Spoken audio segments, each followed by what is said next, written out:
Hello guys, আসসালামু আলাইকুম। আশা করি সবাই ভালো আছেন গাইস।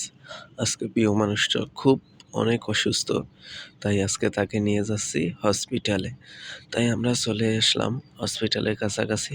তারপর ২ জনেই হসপিটালের ভিতরে চলে যাচ্ছিলাম। আর হসপিটালের মধ্যে এত মানুষ মানে ঢুকাই যায় না ভিতরে। গাদাগাদি, ঠেলাঠেলি, মহিলা মানুষ, পুরুষ মানুষ। মানে বলা যায় যে বাংলাদেশের অধিকাংশ মানুষই এখন হয়তো মনে হয় হসপিটালের বারান্দায় কাতরাইতেছে। তাই আমরাও চলে আসলাম। আমরাও দাঁড়াই আছি, ঘোরাঘুরি করতেছি। এই যে দোতলায় যাইতে আছি।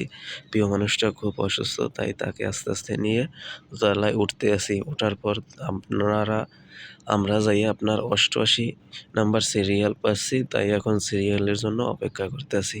আর সে তো পানি খাইতেই আছে। খুব গরম, প্রচণ্ড পরিমাণের গরম। এত গরম যে ভিতরে থাকা যায় না। সে পানি খাওয়া-দাওয়া করতেছে আর আমি পাশে বইসে আছি। আমারও মানে গরমে আর ভালো লাগে না, অস্থির লাগে।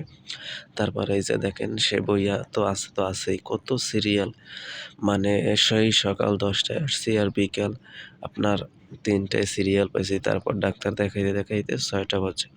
যাই হোক গাইস, প্রিয় মানুষটা অনেক অসুস্থ। আপনারা দোয়া করবেন জানি তাড়াতাড়ি সুস্থ হয়ে যায়। আর প্রিয় মানুষটা যদি অসুস্থ থাকে আমার কাছেও ভালো লাগে না।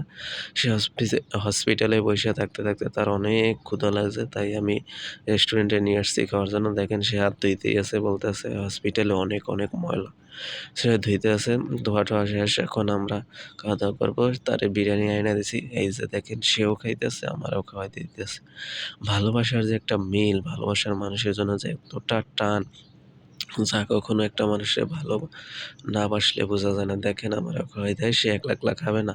আমি অলরেডি বাসা থেকে খেয়ে তারপর গেছি। আর সে খায় নাই, সে সকাল থেকে বসেছে। তারপরও আমারে ছাড়া সে খাবেই না। মানে ভালোবাসা একটা যে টান, ভালোবাসার মানুষের প্রতি এত টান তা কখনো ধারণাও করতে পারি নাই। মায়ের পরের স্থানে কেউ যদি ভালোবাসতে পারে সেইটাই একমাত্র ওয়াইফ। সে ভালোবাসে। তারপর সে পপকর্ন খাবে, তাই নিয়ে আসছি পপকর্ন খাওয়ার জন্য। এখন অলরেডি আমাদের ডাক্তার দেখানো শেষ। আমরা চলে যাচ্ছি বাসায়।